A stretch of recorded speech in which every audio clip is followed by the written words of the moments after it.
Welcome to the Flight Club Podcast, a woman's guide to leaning out. We give you a behind-the-scenes look at business launch and growth through the stories of successful female entrepreneurs. Here's your host, Felina Hansen, founder and CEO of Hera Hub.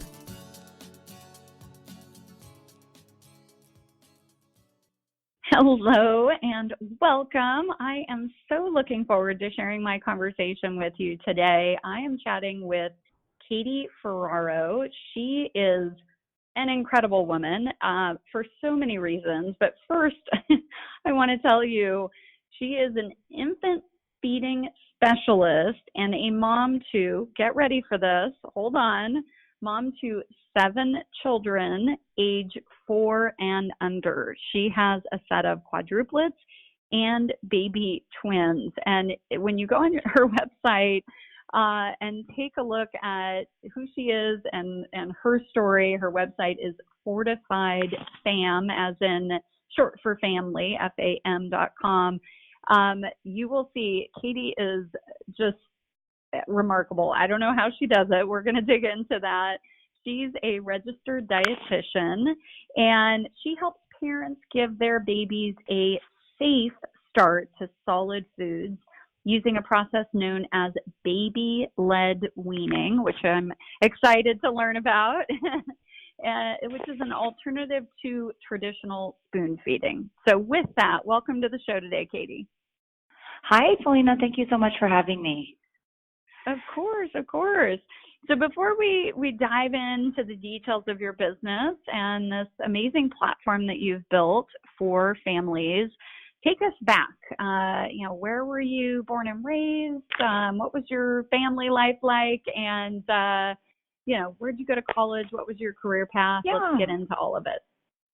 Well, I'm here in San Diego, as are you, and I am actually from San Diego, which is, I think, kind of a rarity. You don't always meet a lot of San Diegan natives. So I grew up in a town a little north of San Diego called Poway, but I went to the University of San Diego High School. So I've always been a little bit more central, and I know you're a USD alum, so I actually teach there in the nursing school, and I love San Diego. I love being here, but I did spend a little time away. It's kind of nice to see how I always say the rest of the world lives and then come back to San Diego. But I got interested in nutrition. My mom is also a dietitian.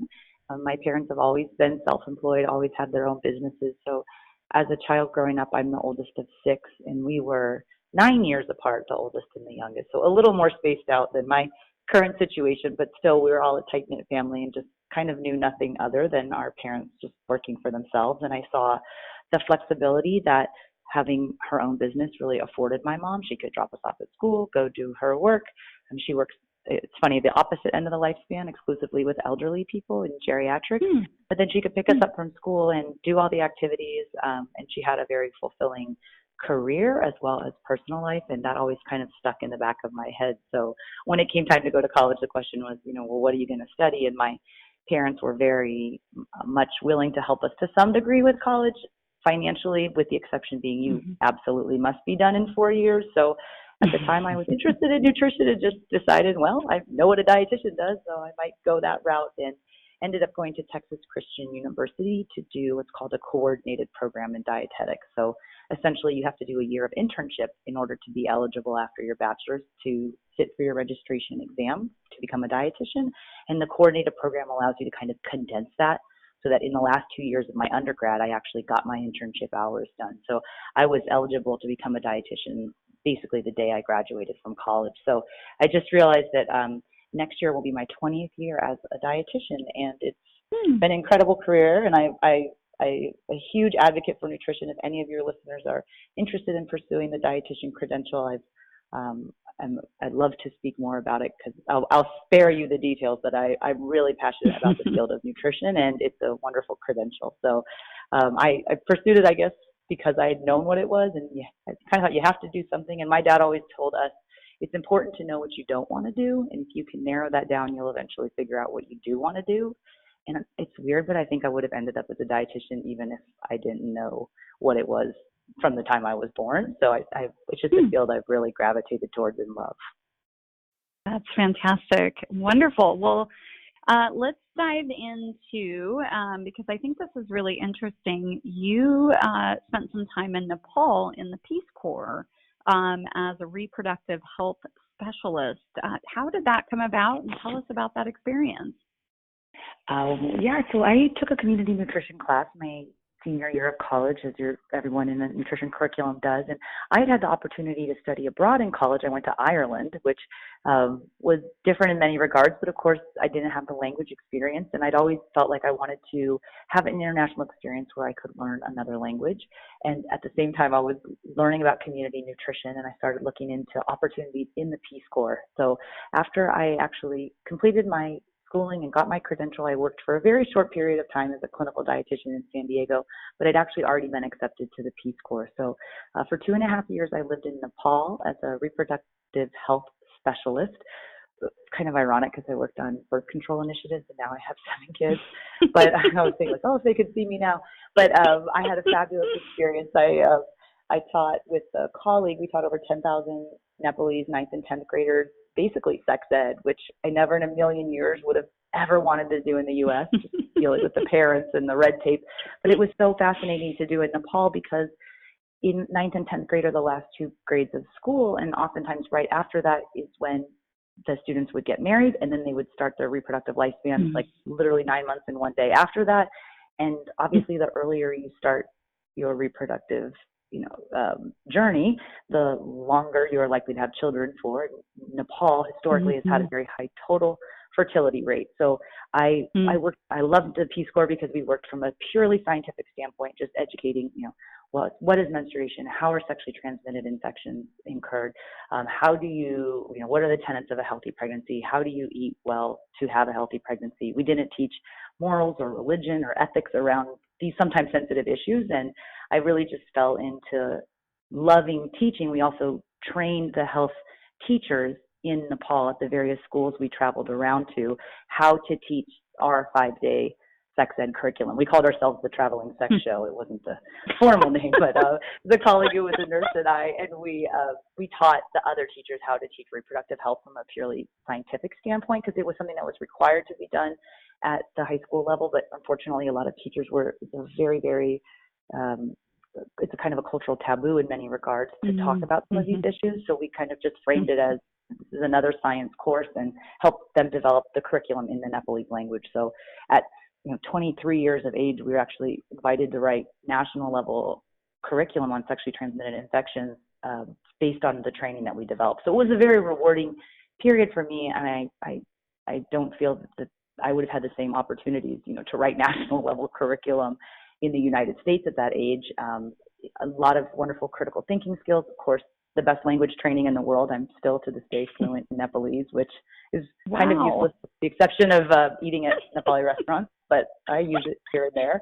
But I really enjoyed the Peace Corps experience because it kind of gave me that confidence. Like my dad has a medical sales company and always has, and he was kind of poo-pooing the Peace Corps at first as parents, people of my parents' generation might, like, why would you go to the Peace Corps? There's no Vietnam War for you to avoid. Like, you just paid for this college experience. Why would you do this? And when I got back from Peace Corps, I actually had another sister who did Peace Corps Malawi. And when she got back from Peace Corps, one day our dad said, who used to really not think favorably about the experience, said, if I were interviewing 2 candidates and one had significant sales experience and one had been in the Peace Corps, I'd probably hire the Peace Corps volunteer because you got dropped off in a village in the middle of nowhere. You figured out the language, you figured out how to make an impact. And that always stayed with me because I think it really is one of those experiences. And they say this when you're in Peace Corps, but you get more out of it than you give. Like I had such an incredible experience educating over 10,000 Nepalese students about reproductive health and helping countless women through their pregnancies, helping to deliver babies. But it was such a rewarding experience for me. And it kind of sparked my interest in public health, which is why I then went on to UC Berkeley to study public health. Fantastic. Wow. I love it. Have you been back in recent years to Nepal? It's so funny. I have not been back. I have many friends who work in international development aid, and I don't know why I haven't. I have dreams. I still dream in Nepalese. I dream about my host family. I think part of me, there were no cell phones, there was no electricity where I lived, and part of me is scared that if I go back now, it's so different. And the way it was in my head was such a wonderful experience. I don't have the opportunity to travel internationally right now just because of my family situation, but down the road, I would Yeah. love to go back.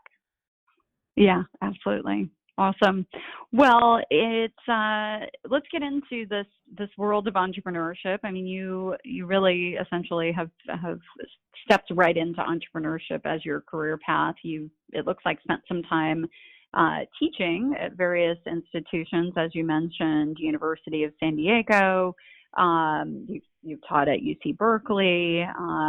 You've taught at UCSD. Talk about this idea of both paralleling your private career as an entrepreneur, working with the clients, and then also being able to teach at the same time. I don't know about you when you were a college student, but I always felt like the instructors that I had that actually worked in the field, I related to so much better than those who were strictly academics. And I think there's many benefits to both sides. But personally, I have always felt that I've been a better educator because I'm a practitioner, and a better practitioner because I'm an educator. And so I love education. I for a very short period of time had a full-time position at UC Berkeley, and as much as I loved it, I was so junior and it was such a long road, and I just wasn't cut out for the full-time aspect of it, especially considering the compensation. I remember, and I don't mind sharing numbers, when I was 26 and I had a full-time position at UC Berkeley in the dietetics program teaching nutrition, they paid me $36,000 a year to live in San Francisco. And you just can't do that. So I had a private practice, and I said, I can come half-time. I think I'm going to be a better educator if I spend half my time in private practice. I'll have better experiences for my students to learn from. And to be honest, I was a better practitioner because I had the education aspect. You're always staying up on research and developments in your field that sometimes as a practitioner, if you're not forced to do that, it's kind of hard to stay self-motivated. So I've always had a private practice. I used to be in one-on-one private practice as a dietitian in San Francisco. For a while, I had the only insurance-based private practice, and I loved doing one-on-one nutrition counseling for a while, but I realized what I really loved was the business side of it, developing the contracts, going and advocating for nutrition services with the HMOs and the PPOs and the different people who wrote the contracts, rather than complaining, oh, I don't get reimbursed enough. It was figuring out how to meet with those people and get contracts and get better reimbursement for our services. And as much as I loved the one-on-one, I was not having a very good impact if I was only counseling one person at a time, as opposed to now my career in the 15 years since then, I've really transitioned to one-to-many in an online space. And I kind of, I enjoy studying efficiency, and I feel like it's a much more efficient model for me. I think there's certainly a place for one-on-one counseling, but after a while, it wasn't for me. I ended up selling my private practice in San Francisco in order to move back to San Diego. And since then have always been able to teach in an online capacity. So I actually teach at a number of different colleges and universities, all online nutrition courses. And nutrition is one of those subjects. Most of what we teach translates very well in the online environment. Not for every discipline for sure, but there's such amazing information transfer that can occur online. And for so long, I taught at school, so I was doing private practice one-to-one, and now I develop online content for parents and sell online courses, membership, I have a membership site, a lot of digital products for parents to learn about introducing solid foods, but I still teach online to teach students about the same topics, but also about the field of nutrition. Love it. Awesome. So let's dive into your business, Fortified Family. Go into more detail. You're providing this awesome curriculum and platform for parents. Tell us more about that. So for me, it's a relatively new shift moving into the infant space. I've been specializing in this area for about the last 3 years. I actually, for a while, I was a consultant dietitian and ran all over San Diego. I did home health and tube feeding pump setups. I had adult day health care centers where I was their consultant. I did long-term care, nursing home nutrition, was teaching classes here and there. And it was about 60 hours a week. I was newly married and had a lot of energy, had one daughter. I had struggled for a while with infertility, and I was lucky enough to conceive via IVF. Our first daughter is a singleton. Her name is Molly. After I had her, I went back to work 40, 50 hours a week. At the same time, I was introducing her to solid foods, and I was doing the traditional spoon feeding route where you, at 4 months of age, when your doctor tells you to, you start iron fortified rice cereal by spoon. And I'll keep it short, but it just ended up to be a total disaster. She hated being spoon-fed. We were fighting at every meal. Our meal times essentially just degraded into these downright battles, and I was feeling very dejected and very much like a failure as a parent, because what type of mom can't feed her own kid? But what sort of dietitian mom can't feed her own kid? I'm working full time, stressing out about feeding her and her not eating, and at the same time, my husband and I found out that I was pregnant with quadruplets. Now, we had been doing fertility medication treatment, so the potential for multiples was certainly there, but we, by no stretch of the imagination, ever expected to be pregnant with quads. And it was a very stressful period because not only was I stressing out about Molly not eating, but the chance of major handicap, there's a 50% chance of major handicap in a quadruplet pregnancy. And the statistic is that if you think full-term gestation is 40 weeks, the average gestation of a quadruplet pregnancy is only 28 weeks. So you've essentially not, your babies will not be in there for 1/3 of the pregnancy, which of course is very important for the development of important things like lungs, eyes, brain.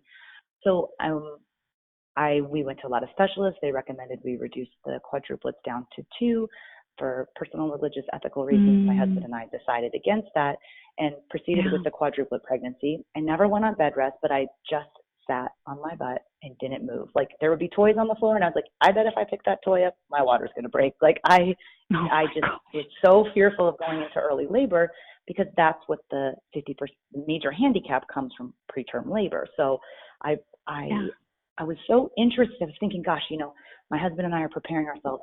At least half of these babies are going to be severely handicapped. I can't drive around San Diego from San Ysidro, the border, up to Temecula, which I was doing if I have handicapped kids at home. I need to change my business model. And so at the time I was really into podcasts. I actually was introduced to you, Felina. I heard you on John Lee Dumas's podcast when I was sitting on my butt on my self-imposed bed rest. And I was like, someday if I ever get back to work after these babies, I would love to meet Felina. And I was so crazy to be on your podcast today. But long story short, I was thinking, gosh, I love educating people. I love nutrition. And I really just got into listening to a lot of business podcasts. I think, gosh, I develop all these digital courses for these colleges. And I stay and I teach them. There's some residual income there. But what if I could develop products and sell them to a particular audience group that wasn't university based? And this was like long before everyone was doing digital courses. So I felt fortunate in the sense that I was like a little bit ahead of the curve, but I didn't know what my subject matter was going to be. Like dietitians oftentimes are jack of all trades, master of none. Like who's going to buy a course about how to eat? And so I just kind of put it in the back of my head, focus on the pregnancy, was lucky enough to go 34 weeks, which is like almost as long as you can go with quadruplets. And I gave birth to 3 healthy boys and a little girl at 34 weeks, all weighing between 2 and 3 pounds. So they were in the NICU for a period of time. It was still very stressful, but like at least they made it and they didn't appear to have major handicaps. But at that time, I was still very much struggling with feeding Molly. And it was at that point where a friend who was visiting in the NICU said, gosh, if spoon feeding is so bad, you should really look into this alternative approach called baby-led weaning. And it was the first time I'd ever heard the term. And the way she described it, it's basically you bypass most of the spoon feeding of purees and you wait until the baby's 6 months of age. You prepare foods in such a manner and offer to them that they feed themselves by hand. And you kind of take the stress out of having to spoon feed the baby, which oftentimes the baby doesn't like. The food doesn't taste good. They're not having a variety of textures. So, gosh, this sounds really amazing, but it sounds, kind of like one of those woo-woo, flash-in-the-pan parenting approaches. I got to check this out. So I spent much of my time in the NICU. There was a lot of downtime, kind of reading and researching everything I could about baby-led weaning, really dedicating myself to the idea that when it came time to feed my quadruplets, which was still 6 months down the road and then some, but that it was going to be a much more positive experience than I had had with Molly. And so after doing all this research, I think there is this emerging body of research that really does support a baby-led approach to starting solids, and it shows that it does not increase risk of choking, that babies can meet all their nutrients from eating real intact foods. And I thought, gosh, we're going to do this. So I'd already had a pretty considerable social media presence by the time my quads reached 6 months of age. People do like seeing pictures of 4 babies at one time. But when they were 6 months adjusted age, we started baby-led weaning. And that's when my following really grew, as we're posting more pictures and videos of the babies feeding themselves and trialing different textures and sharing with parents how they could do the same, just kind of by sharing my own experience, but also having the background as a dietitian. And then having done a significant amount of research, the good thing about being affiliated with a number of universities is I had access to a lot of the experts in the field to help support some of the different teaching methods I was creating. And then the light bulb went on, wait a minute, this is the content that my online course and online business could be about. Yeah. So about a year after the quadruplets were born, I launched my first digital course and have been focusing exclusively on this very unusual niche in infant feeding called baby-led weaning. And you hear all the time in marketing, the riches are in the niches. And I think just niching down so hard to not just nutrition for families, not just nutrition for families, nutrition for infants, not just nutrition for infants, a baby-led approach to feeding for infants. And what happens in my space is a dietitian might get interested in baby-led weaning, but then her baby gets older and then she's interested in food allergies and then she's interested in toddler food and picky eating. And I have committed myself and my business to staying in the baby-led weaning space. My target market are parents with babies who are 6 months of age, just starting solids, and looking to learn more about this alternative to spoon feeding. And it helped. I then had my husband and I wanted to have one more kid, and we did IVF again. We got 2 twins, Gus and Hannah, who have recently turned 1. So I had the opportunity to do baby-led weaning with them again, starting when they were 6 months of age. Started a separate Instagram just for baby-led weaning, and that's really, really helped to augment my business and to do almost all of my marketing through Instagram at this point, because seeing really is believing. Posting videos, pictures, really short training tips that parents feel is manageable to kind of help take away some of the overwhelm of starting solid foods, which can be a really stressful period for parents. Oh, for sure. My goodness.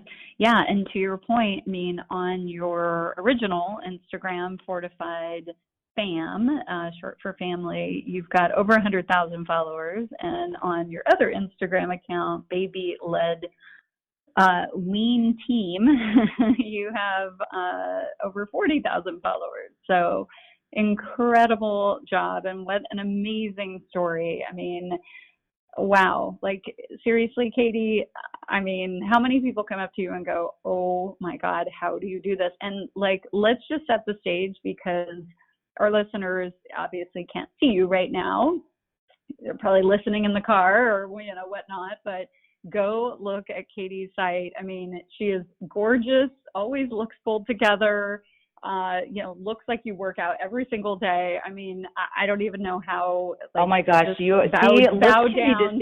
First of all, oh my gosh, I wish I did all of those things. The only time I get out of my pajamas is to come to Hera Hub and work, which people say, how do you work? It's like, well, I have 7 kids, so I need to work. Like, my husband and I both work, but I love working, and it's honestly, it's a break for my kids. And I don't mean that in a disparaging way at all, but it's you use a different part of your brain. And I love marketing. I love helping parents, and I love having a web-based business because we do travel a lot. I'm able to go to all my kids' functions, or the ones that I want to, but it's the freedom of having the online business. But then it's been so nice for content development, like doing the baby-led weaning in my home for the last 3 years now has been great. But after building the following, now having so many other people helping me develop content, it's so nice to be able to say I'm staying in this space long after my babies are babies. So having had I love having a lot of babies, but I'm ready for them to be a little bit more independent, I have to say, and a little bit older. Well, it will happen, of course. But thank you so much for doing what you do for moms and families. What's on the horizon for the business? What's coming up next? Well, I recently started a membership group. It actually is called the Baby-Led Wean Team, and it's been a really great kind of super small, growing, but nice, almost like focus group of testing new ideas. So I really love the online membership model. I've been doing a lot more digital products, and I just actually recently started collaborating with a speech and language pathologist who's one of the preeminent feeding experts in the country. Because as a dietitian, I'm authorized, and it's within my scope of practice to talk about what you eat. Speech language pathologists who are trained in infant feeding, as well as occupational therapists, they can talk about the mechanics of how you eat, how to prepare food safely so that the baby swallows correctly. But together, the speech language pathologist and myself, I feel like we can have the greatest impact. And so we're actually launching a new digital course just this month, teaching parents how to get their baby to eat 100 different foods before they turn 1. So I developed this 100 first foods approach to teaching baby-led weaning. I'm actually going to share the architecture and how all of the different foods work. And my colleague and myself actually went through each of the 100 foods and do a video for each food and have information and recipes so parents can feel like that number 100, which is most babies only have 12 to 15 foods by the time they turn 1. If your baby can try 100 foods before they turn 1, the likelihood that they'll be a picky eater is decreased, but also they're much more likely to be an independent eater and like and accept all types of food. So we're doing this new product this month, and it's the first time I've ever developed a digital product with someone else. You get really good at working by yourself. It's like, oh gosh, I have to work with another adult. So it's been a little bit of a relearning process for me, but very exciting and so nice to be able to collaborate with someone who's as passionate about what you do, what they do as what you do. Awesome. I love it. Well, if our listeners want to get in touch with you, what's the best way for them to do that, Katie? Well, if you're interested just in learning more about baby-led weaning, I do have a free online introductory workshop called Baby-Led Weaning for Beginners, how to get your baby to eat 100 foods without you having to spoon feed purees or buy pouches. And you can sign up for that at babyledweaning.co, or you can check out my website, which is the Fortified Family. And as I mentioned earlier, it's fortifiedfam.com. And there's a ton of great resources for you on there as well. Brilliant. Awesome. Well, thank you so much for your time, Katie. It's been a lot of fun. Thank you, Felina. Thank you for joining this week's episode of Flight Club, sponsored by Hera Hub. We look forward to sharing more success stories with you soon.